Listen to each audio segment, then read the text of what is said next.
السلام عليكم ورحمة الله وبركاته. الحمد لله نحمده ونستعينه ونستغفره ونؤمن به ونتوكل عليه ونعوذ بالله من شرور أنفسنا ومن سيئات أعمالنا. من يهده الله فلا مضل له ومن يضلله فلا هادي له. ونشهد أن لا إله إلا الله وحده لا شريك له. ونشهد أن سيدنا وسندنا وحبيبنا وإمامنا ومولانا محمد وبارك وسلم تسليما كثيرا أرسله الله تعالى بين يدي الساعة بشيرا ونذيرا وداعيا إلى الله بإذنه وسراجا منيرا. أما بعد فقد قال الله تبارك وتعالى في القرآن المجيد والفرقان الحميد: أعوذ بالله من الشيطان الرجيم. بسم الله الرحمن الرحيم. لا تجد قوما يؤمنون بالله واليوم الآخر يحادون من حاد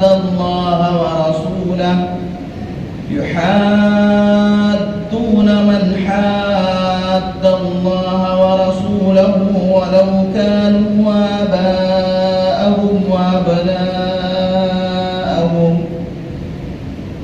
وقال تعالى: ولا تقولوا لمن يقتل في سبيل الله أموات بل أحياء ولكن لا تشعرون.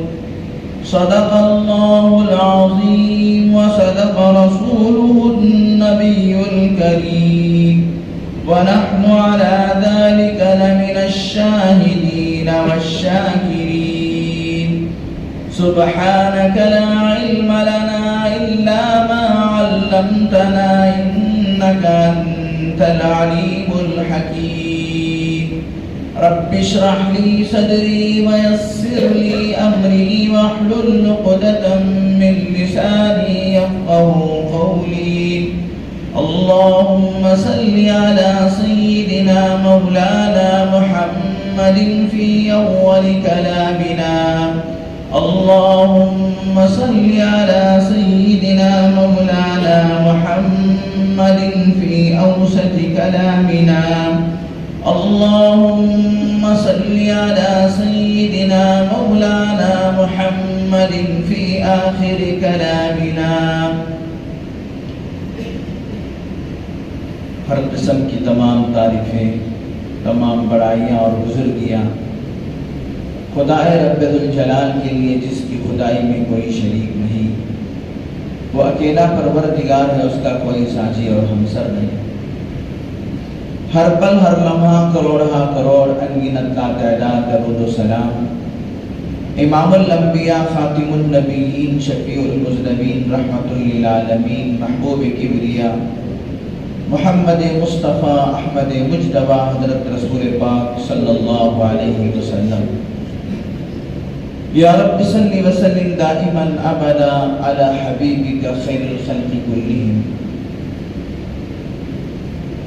معزز سامعین اکرام، فرزندان اسلام، بہت ہی قابل قدر بزرگوں اور دوستوں، جیسا کہ آپ کو معلوم ہے آج کا یہ جو جمعہ ہے یہ ذی الحجہ کا آخری جمعہ بلکہ اسلامی کیلنڈر کا آخری جمعہ ہے.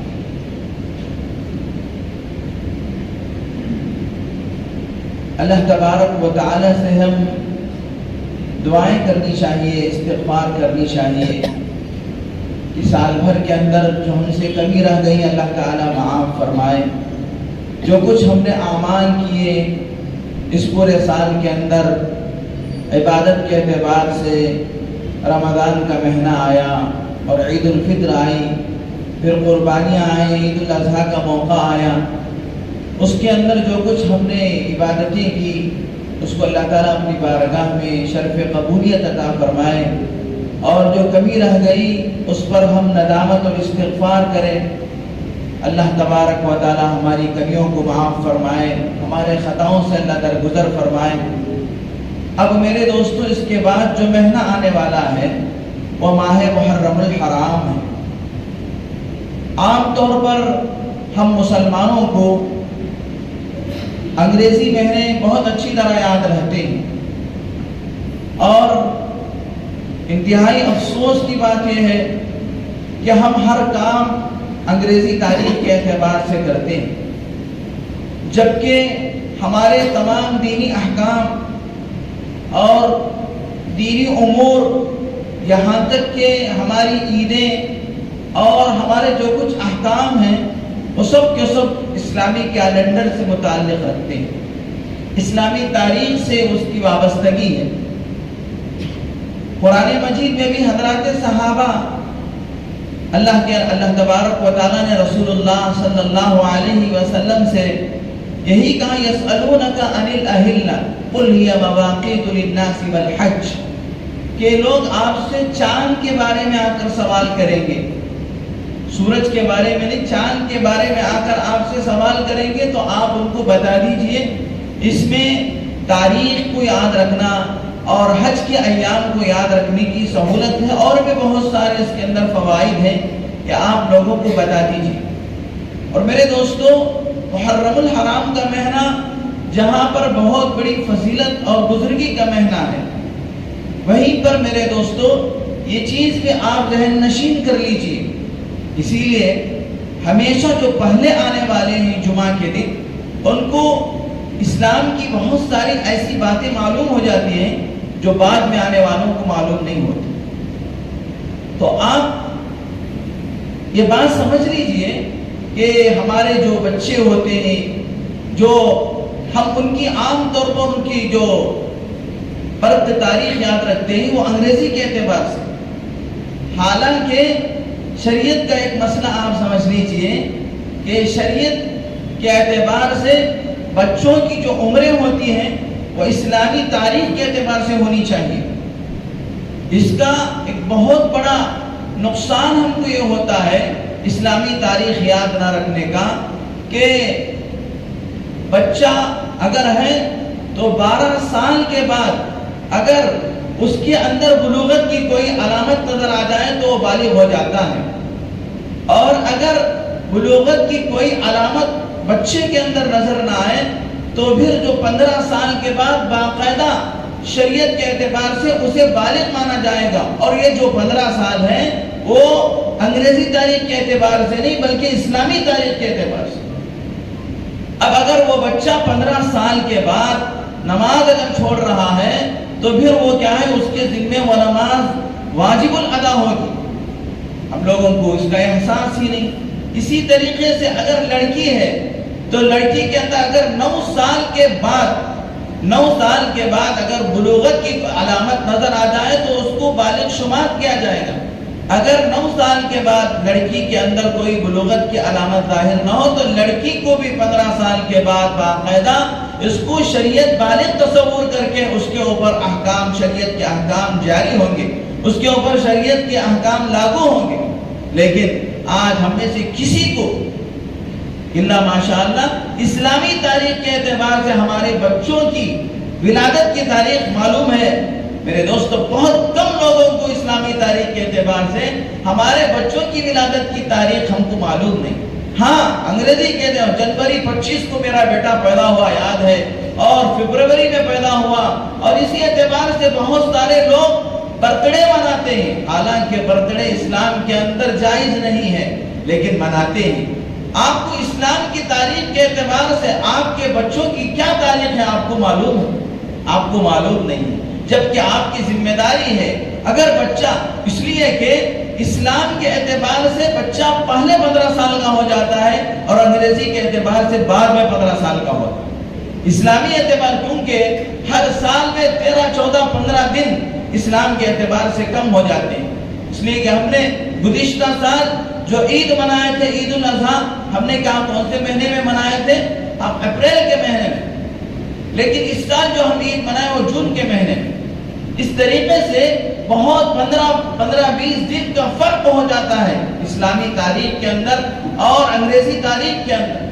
اس لیے میرے دوستو، اور اسی طریقے سے ہمارے جتنے خلے کے اور طلاق کے جتنے مسائل ہیں، مثال کے طور پر ایک عورت کو طلاق ہو گئی، ایک عورت کو خلا ہو گیا، تو وہ جو کیا ہے، عورت اگر وہ عائسہ ہے یعنی بوڑھی عورت ہے جس کو ماہواری نہ آتی ہو، اس کو 4 مہینے 10 دن کیا ہے عدت جو گزارنا ہے، وہ عدت اسلامی کیلنڈر کے اعتبار سے، نہ کہ انگریزی کیلنڈر کے اعتبار سے۔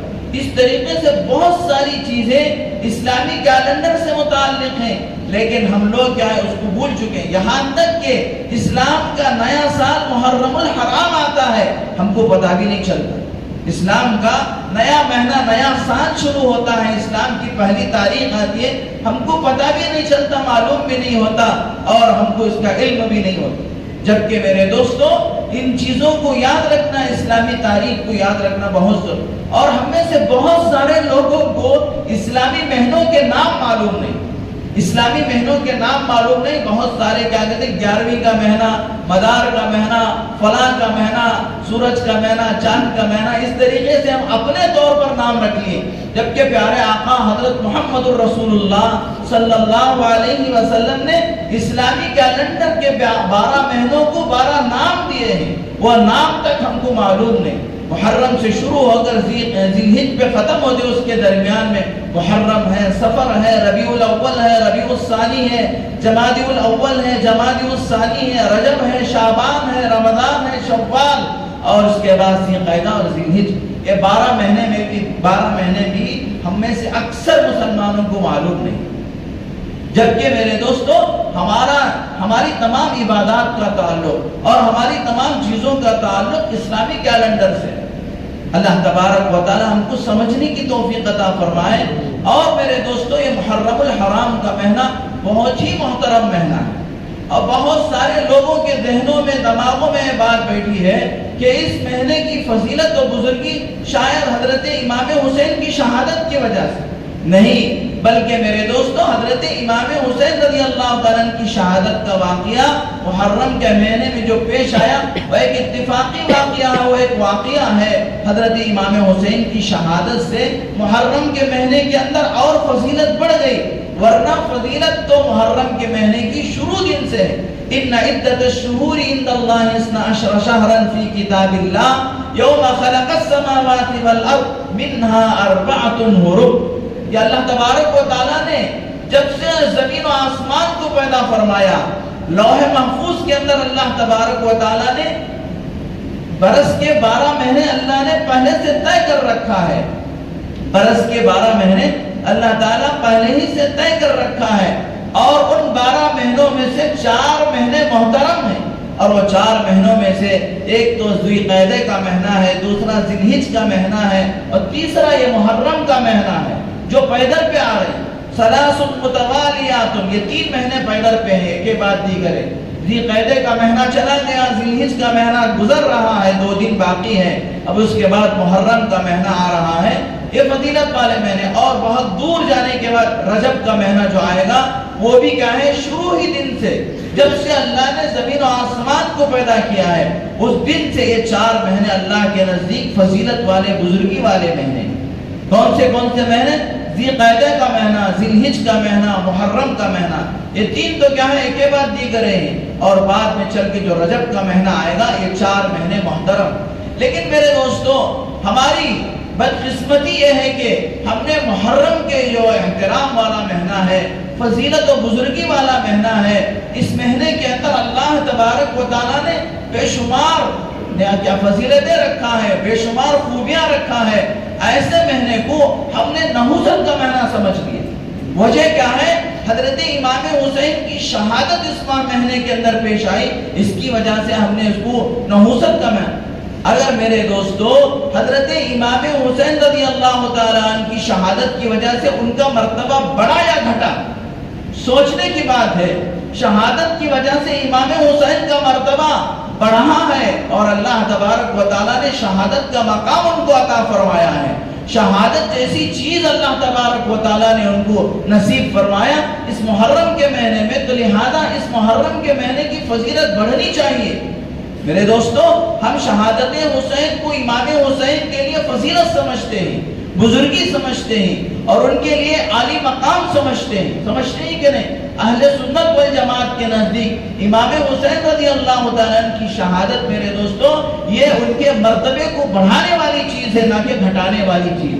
تو لہذا محرم کا مہینہ محترم ہوا یا منحوس ہوا، ہم لوگ کیا ہے اس کو منحوس سمجھتے ہیں، یہ ہمارے عقل کی کھوٹ ہے اور ہمیں غلط تعلیمات اور غلط چیزیں، یہ جو رافضی اور شیعہ ہیں جنہوں نے امام حسین کو شہید کیا، انہوں نے اپنے عیوب کو چھپانے کے لیے امام حسین کا ماتم کرتے ہیں اور امام حسین رضی اللہ تعالیٰ عنہ کی شہادت پہ ماتم مناتے ہیں۔ لہذا میرے دوستو ہم تو جو شہید ہوتا ہے اللہ کا کلام کہتا ہے وہ شہید مردہ نہیں بلکہ زندہ ہے، تو زندوں کا ماتم کیوں منائے؟ ہم امام حسین رضی اللہ تعالیٰ عنہ کی شہادت پہ ماتم نہیں مناتے بلکہ ہم امام حسین رضی اللہ تعالیٰ عنہ کے لیے محرم کے مہینے میں دعائیں کریں گے، قرآن پڑھ کر ان کے لیے ہم ایصال ثواب کریں گے، نیک کام کر کے ہم کیا ہے اللہ تبارک و تعالیٰ سے دعا کریں گے، اے اللہ کل قیامت کے دن امام حسین کا پڑوس ہمیں عطا فرما، امام حسین کا ساتھ ہمیں نصیب فرما۔ لہذا میرے دوستو محرم کا مہینہ بہت ہی فضیلت و بزرگی والا مہینہ، اور میرے دوستو حضرت امام حسین رضی اللہ تعالیٰ عنہ سے پہلے بہت ساری شہادتیں اور بہت سارے اموات محرم کے مہینے میں پیش آئے۔ اللہ تبارک و تعالیٰ نے جن ہستیوں سے اسلام کو اسلام کو رونقیں عطا فرمایا، اسلام کو بلندی عطا فرمایا، اسلام کو اللہ نے زندگی عطا فرمایا، اللہ کے نبی صلی اللہ علیہ وسلم کے شہید صحابہ میں امیر المومنین خلیفۃ المسلمین عمر فاروق رضی اللہ تعالیٰ جو کہ مراد رسول ہیں، اللہ کے نبی صلی اللہ علیہ وسلم جتنے صحابہ ہیں وہ سب کے سب مرید رسول ہیں، رسول اللہ صلی اللہ علیہ وسلم کے مرید ہیں، لیکن حضرت عمر رضی اللہ تعالیٰ مراد رسول ہیں۔ اللہ کے رسول نے حضرت عمر کو اللہ سے مانگ کر لیا، اللہم اعز الاسلام باسلام عمر، اے اللہ اسلام کو عزت عطا فرما عمر کے اسلام لانے کے ذریعے سے، عمر کے اسلام لانے کے ذریعے سے اسلام کو عزت عطا فرما۔ حضرت عمر رضی اللہ تعالیٰ عنہ کے اسلام لانے سے پہلے 30 صحابہ اسلام میں داخل ہوئے تھے، اور حضرت عمر جیسے ہی اسلام میں داخل ہوئے صحابہ کی تعداد 40 مکمل ہوئی، اور حضرت عمر رضی اللہ تعالیٰ عنہ کے اسلام پر حضرات صحابہ نے اس زور سے نعرہ تکبیر بلند کیا ہے کہ مکے کی گلیوں میں گونج اٹھی، اور مکے کی گلیوں کے اندر نعرہ تکبیر کی آواز سے مکہ گونج گیا۔ چنانچہ حضرت عمر رضی اللہ تعالیٰ عنہ جیسے بہادر، الفارق بین الحق والباطل، حضرت عمر کا ایک لقب ہے الفاروق، فاروق کا معنی یہ ہے حق اور باطل کے درمیان میں فرق کرنے والا۔ حضرت عمر رضی اللہ تعالیٰ عنہ نے فرمایا کہ مجھے دنیا میں 3 چیزیں پسند ہیں، نمبر 1 کیا امر بالمعروف کرنا، نمبر 2 نہی عن المنکر، اور نمبر 3 دشمن پر تلوار۔ میرے دوستو حضرت عمر فاروق رضی اللہ تعالیٰ جب خلافت کو سنبھالا اور حضرت عمر فاروق رضی اللہ تعالیٰ اپنا آخری حج ادا کیے، اور ادا کرنے کے بعد واپس ہو رہے تھے، آپ ایک صحرا کے اندر، چاندنی رات تھی، آپ کنکروں کے بستر پر لیٹ گئے، اور آپ نے جب آسمان پر نگاہ کیا تو آپ کو آسمان کا چاند نظر آیا۔ جیسے ہی انہوں نے آسمان کا چاند دیکھا آپ کو مدینے کا چاند یاد آ گیا، یعنی اللہ کے رسول صلی اللہ علیہ وسلم کی یاد آ گئی۔ آپ کی آنکھوں میں پانی بھر آیا، اور چاند کی مختلف کیفیتوں کو بدلتے ہوئے دیکھ کر عمر نے اپنے آپ پر قیاس کیا کہ اب عمر کمزور ہو چکا ہے، عمر کے قوت کمزور ہو چکے ہیں، خلافت کا بوجھ اٹھا نہیں سکتا۔ تو حضرت عمر رضی اللہ تعالیٰ نے بارگاہ یزدی میں تہجد کے وقت اللہ کے دربار میں ہاتھ پھیلا کر دعا کیا، اللہم انی نسألك شہادتا فی سبیلک ووفاتا ببلد رسولک صلی اللہ علیہ وسلم۔ اے اللہ میں تیرے راستے کی شہادت اور تیرے نبی کے شہر کی موت مانگتا ہوں۔ میرے دوستو یہاں سوچیں، جو عمر نے دعا کی تھی اور بظاہر ناممکن تھا کہ شہادت بھی ہو اور رسول اللہ کے شہر کی موت بھی ہو۔ شہادت کے لیے رسول اللہ کے شہر سے باہر جنگ میں جانا پڑتا ہے اور وفات رسول اللہ صلی اللہ علیہ وسلم کے شہر میں آئے، کیسے ممکن ہے؟ لیکن اللہ بڑے قدردان ہیں، چنانچہ حضرت عمر فاروق رضی اللہ تعالیٰ مدینہ منورہ پہنچتے ہیں فجر کی نماز کے لیے۔ حضرت عمر فاروق رضی اللہ تعالیٰ باوجود کہ وقت کے خلیفہ ہیں اور سارے انتظامات حضرت عمر رضی اللہ تعالیٰ کے ہاتھ میں، اس کے باوجود وقت کا امام بھی عمر ہے اور وقت کا خطیب بھی عمر ہے۔ لہذا میرے دوستو یہاں سے پتہ چلتا ہے جو مسجدوں کے ذمہ دار ہوتے ہیں، جو مسجدوں کے میرے دوستو متولی ہوتے ہیں، ان لوگوں کو اگر ضرورت پڑنے پہ نماز پڑھانے کا موقع آئے تو نماز پڑھنے کی صلاحیت، پڑھانے کی صلاحیت ان کے اندر ہونی چاہیے۔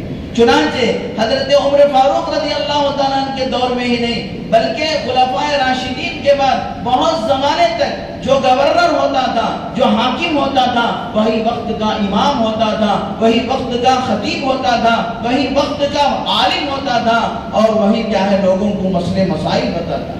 چنانچہ حضرت عمر فاروق رضی اللہ تعالیٰ فجر کی نماز کے لیے گئے اور محراب رسول صلی اللہ علیہ وسلم میں کھڑے ہو کر صفوں کو درست فرمایا اور اللہ اکبر کی جیسے ہی صدا بلند کی اور تکبیر باندھا اور قرات شروع کی تو اسی صف کے اندر ابو لولو فیروز مجوسی جو کیا ہے حضرت مغیرہ بن شعبہ رضی اللہ تعالیٰ کا غلام تھا، وہ اس کے اندر سب میں چھپا ہوا تھا اور اپنی ازار میں زہر میں بھیگا ہوا خنجر لایا ہوا تھا اور یہ حضرت عمر رضی اللہ تعالیٰ سے دشمنی کرتا تھا۔ یہ مجوسی تھا، یعنی آگ کی پرستش کرنے والا، یہ ملک فارس اور ایران کا رہنے والا تھا۔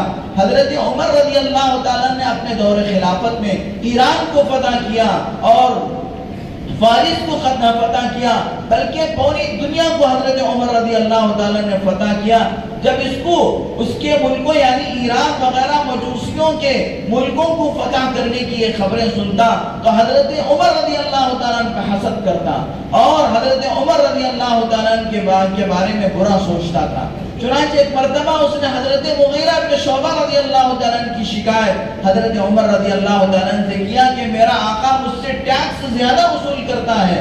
حضرت عمر نے پوچھا کہ تجھ سے ٹیکس کتنا لیتا ہے؟ تو اس نے کہا کہ 2 درہم۔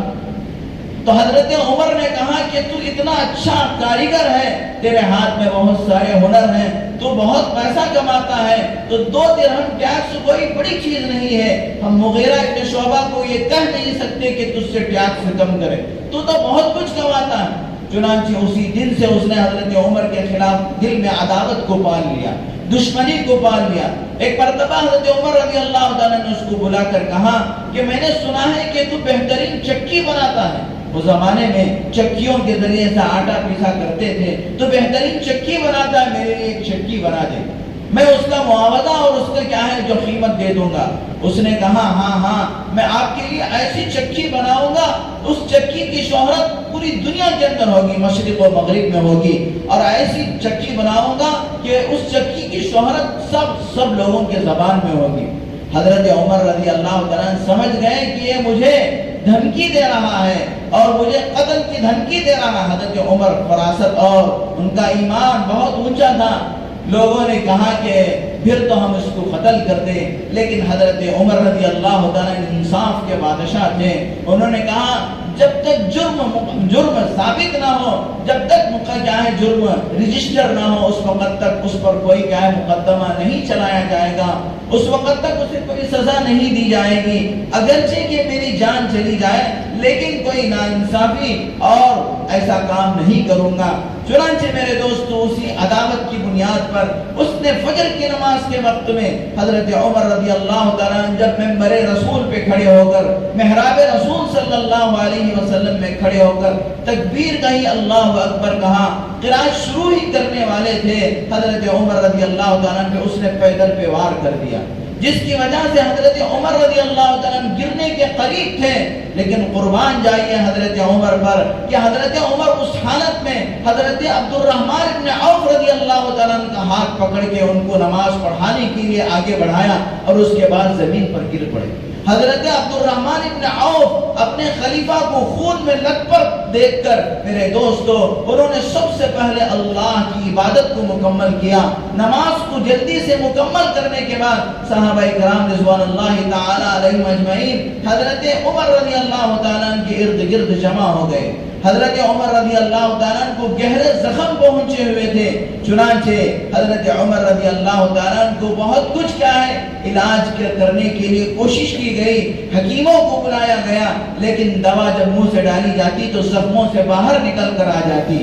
حضرت عمر رضی اللہ تعالیٰ نے کہا اب دوا کام نہیں کرتی تو دعا کیجیے، اب دعا ہی سے میرا کام چلے گا۔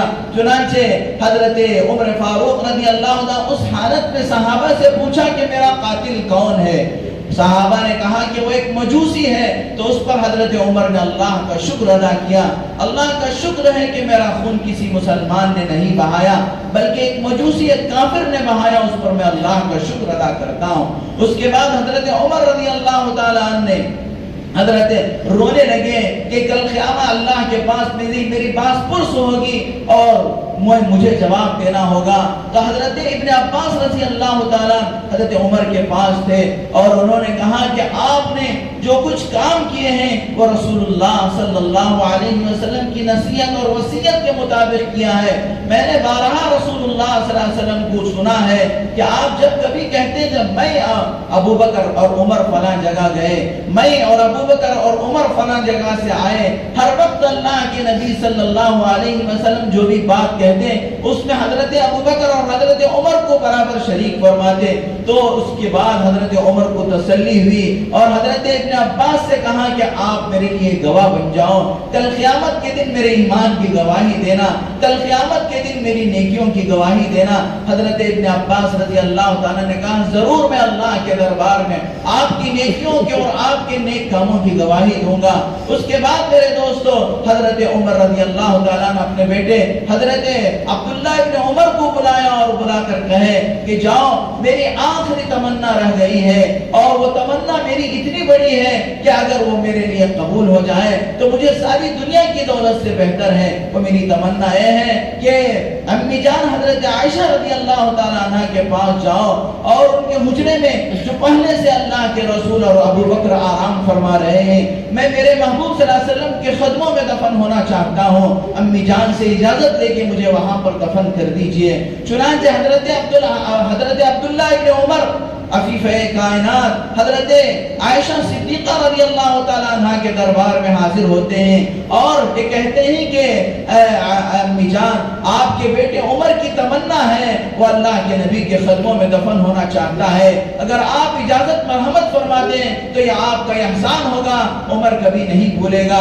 چنانچہ امی جان حضرت عائشہ رضی اللہ تعالیٰ عنہ فرماتی ہیں اگرچہ کہ یہ جگہ میں نے اپنے لیے رکھا تھا کہ میں اپنے شوہر رسول اللہ صلی اللہ علیہ وسلم کے قدموں میں دفن ہوں، لیکن میں اپنے آپ پر حضرت عمر کو ترجیح دیتی ہوں۔ عمر کے احسانات امت پر بہت ہیں، اسلام پر عمر کے احسانات ہیں، چنانچہ میں حضرت عمر کو ترجیح دیتی ہوں۔ چنانچہ حضرت عبداللہ ابن عمر رضی اللہ تعالیٰ حضرت عائشہ سے اجازت دے کر اللہ کے رسول حضرت عمر کے دربار میں آئے اور کہا کہ حضرت عائشہ نے آپ کو اجازت دی ہے۔ اس پر حضرت عمر نے اللہ کا شکر ادا کیا، یہ جو مجھے سعادت رسول اللہ کے قدموں میں دفن ہونے کی ملی ہے یہ میری اتنی بڑی سعادت ہے کہ اس پر میں جتنا بھی اللہ کا شکر ادا کروں کم۔ چنانچہ میرے دوستو حضرت عمر رضی اللہ تعالیٰ عنہ کا وصال ہوا یکم محرم الحرام، یکم محرم الحرام کو حضرت عمر رضی اللہ تعالیٰ عنہ کا وصال ہوا۔ اسی طریقے سے صحابہ میں بہت سارے صحابہ جن کا وصال محرم الحرام کے اندر ہوا۔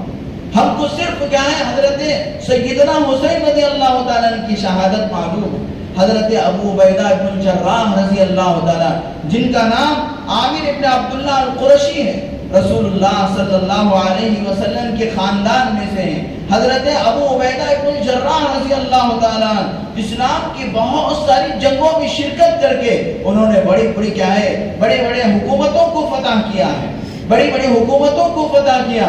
حضرت عمر رضی اللہ تعالیٰ عنہ کے زمانے میں بہت سارے کیا ہے فتوحات انہوں نے کیے. ملک شام اور فلسطین کو انہوں نے فتح کیا اور بہت سارے ملکوں کو فتح کیا. اللہ کے نبی صلی اللہ علیہ وسلم نے حضرت ابو عبیدہ بن الجراح رضی اللہ تعالیٰ عنہ کو عشرہ مبشرہ میں شامل فرمایا ہے. یعنی ایک ہی مجلس میں عشرہ مبشرہ کن کو کہتے ہیں میرے دوستو؟ اللہ کے نبی صلی اللہ علیہ وسلم نے ایک ہی مجلس کے اندر 10 صحابہ کو جنت کی بشارت دی. ویسے تو بہت سارے صحابہ کو اللہ کے نبی نے جنت کی بشارت دی، سارے صحابہ جنتی ہیں، لیکن ایک ہی مجلس میں 10 صحابہ کو اللہ کے نبی صلی اللہ علیہ وسلم نے جنت کی بشارت دی. اس میں سے حضرت ابو عبیدہ ابن الجراح رضی اللہ تعالیٰ عنہ. حضرت ابو عبیدہ ابن الجراح رضی اللہ تعالیٰ رسول اللہ صلی اللہ علیہ وسلم کی تمام جنگوں میں آپ کے ساتھ شرکت فرمائے. آپ کا بہت ہی دلچسپ واقعہ یہ ہے کہ حضرت ابو عبیدہ ابن الجراح رضی اللہ تعالیٰ بدر کے اندر، بدر کی جنگ میں اپنے ہاتھوں سے اپنے باپ عبداللہ ابن الجراح کو قتل کیا. اپنے باپ جبکہ وہ کافر تھے تو حضرت ابو عبیدہ ابن الجراح رضی اللہ تعالیٰ نے جنگ بدر کے اندر اپنے باپ عبداللہ ابن الجراح کو قتل کیے. تو جس پر اللہ تعالیٰ نے قرآن کی آیت کو نازل فرمایا، لا تجد قوما یؤمنون باللہ والیوم الآخر. آپ ہرگز ہرگز نہیں دیکھو گے ان لوگوں کو جو اللہ پر اور آخرت پر ایمان لائے ہیں، اللہ پر اور آخرت پر ایمان لائے، یعادون من حاد اللہ ورسولہ، کہ وہ اللہ اور اللہ کے رسول کے دشمنوں کے ساتھ محبت کرتے ہو، اللہ اور اللہ کے رسول کے دشمنوں کے ساتھ محبت کرتے ہو. وَلَوْ كَانُوا آبَاءَهُمْ وَأَبْنَاءَهُمْ، اگرچہ کہ وہ ان کے باپ ہی کیوں نہ ہو، اگرچہ کہ وہ ان کے باپ دادا ہی کیوں نہ ہو یا اپنی اولاد ہی کیوں نہ ہو، اگر وہ اللہ اور اللہ کے رسول کی دشمنی پر ہیں تو ان کو قتل کرنے میں اور ان کو کیا ہے ان کے ساتھ دشمنی کرنے میں حضرات صحابہ اکرام گریز نہیں کرتے.